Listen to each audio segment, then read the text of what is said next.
Hey, if you're listening to this, thanks mom and my three friends and family who are, if we're honest in any way, and really wish I'd strive to start out that way. These people are obligated to click any link I send with my face on it. So thanks guys. If you don't fall into either of these obligated groups, I'll say this.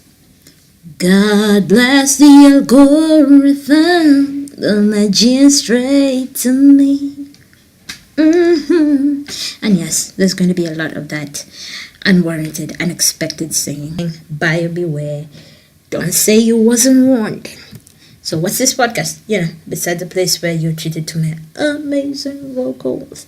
Utter Lunacy is a project that's been in the works for me for the better part of the last year. It's a project that's severely intertwined with who I am, which is, part of why it took me so long to actualize it. Or at least that's my story. I'm sticking to it. So who am I? My name is Obimbo, as in O-B-I-M-B-O. I live in my parents' house with my cat. You know what? This feels like a safe space, so I'll just come out and say it. Cats. Yes, as in plural.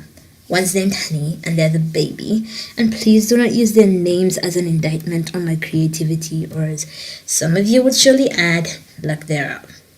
To sum it up, I live in my parents' house with my two appropriately, if not creatively named cats, Honey and Baby, and I am obsessed. Let's go with consumed, which is, overall a better word, if not, less crazy. I'm consumed with all things social justice. Utter Lunacy is my way of sharing what I've learnt and what I'm learning as an inhabitant of Earth with my existent and currently mostly non-existent, at least in this dimension, nieces and nephews. Existent nieces and nephews are pretty young, so I'm getting a bit of a head start there.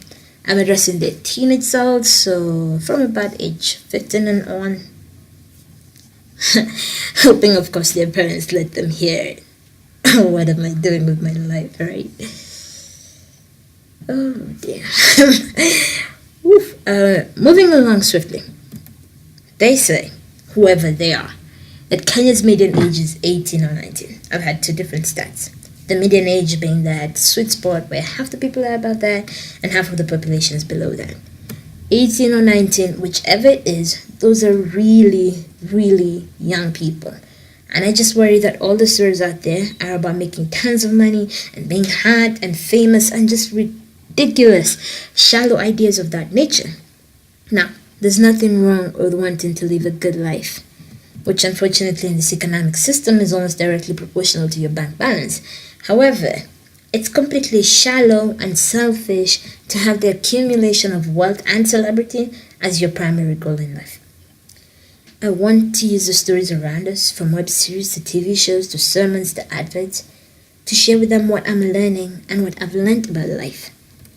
Every week, we'll break down an episode of a web series, and on occasion, other art forms as well, looking at what they're saying about life, love, money, power, politics, etc. And use that as a launchpad to talk about, social justice issues and life in general. So nieces and nephews, listen up. I want you to learn to interrogate the stories around you. I want you to be accustomed to seeing the big picture. More than anything, if I do nothing else with this series, I want to just remind you about the centrality of caring about people and their well-being above all else. I want you to identify always with the oppressed and the marginalized and not get caught up in the ubiquitous drivel of self-centered consumption and accumulation of stuff. I want you to be that dirty word, activist or dissident.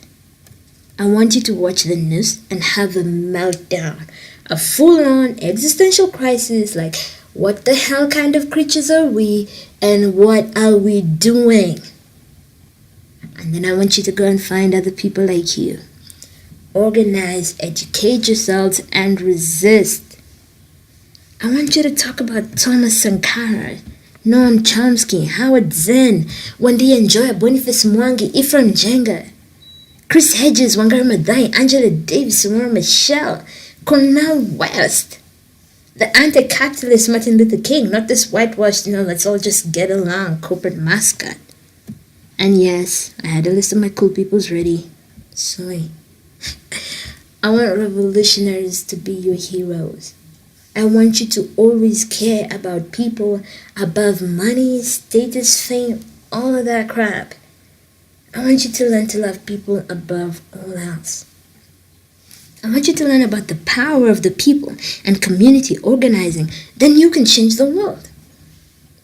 Yeah, that's simple. Just, change the world in your lifetime. And even if you don't change it, here's the thing. To quote Chris quoting some other guy, virtue is its own reward. In the end, we don't fight fascists because we win. We fight fascists because they're fascists. And I've never said fascist so many times in one sentence. Maybe no one else has either. Anyway, we don't fight oppression because we are certain of victory. No, we fight oppression because it is oppression. Wendell Berry, in his book, What Are People For, said, quote, "Much protest is naive. It expects quick, visible improvement and gives up when such improvement does not come. Protesters who hold out longer have perhaps understood that success is not the proper goal. Protest that endures, I think, is moved by a hope far more modest than that of public success, namely the hope of preserving qualities in one's own heart and spirit that would be destroyed by acquiescence." End of quote. And I'll repeat that last part because I love it so much. Quote, "Protest that endures is moved by a hope far more modest than that of public success, namely the hope of preserving qualities in one's own heart and spirit that would be destroyed by acquiescence." End of quote. This is part of what keeps me going in my resistance to all oppressive forces. It's not so much about immediate change, although that would be great. That would actually be fantastic. But it's not about that. It's about me not becoming the kind of person who's become okay with oppression all around me. I need to never become the kind of person who's become, in the words of Cornel West, well adjusted to injustice and well adapted to indifference.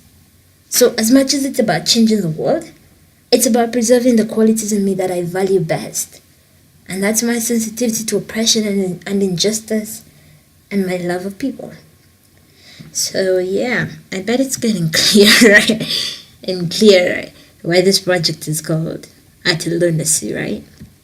It's for an audience comprised of my nieces and nephews who are currently in diapers, or even worse, chilling out in their parents' unmentionable areas, the purpose of which is to spark in them the moral imperative to revolt and resist all oppressive systems, and in so doing change the world. Yeah. Don't worry, I know how I sound. And yes, that's a lunatic project if I ever had one. But I can't help it. I have to do this. I can't not try to save them from the indoctrination coming from every direction, from the pulpits to every media channel. I have to try. So, Utter Lunacy is me trying. Those of you who call me aunt, this is for you.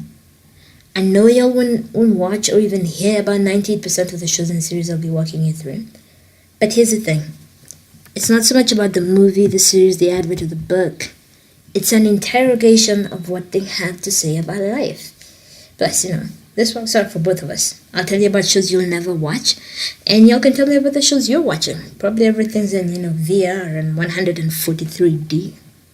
There is no way I'll be able to keep up with you in your prime, so I'm taking this head start.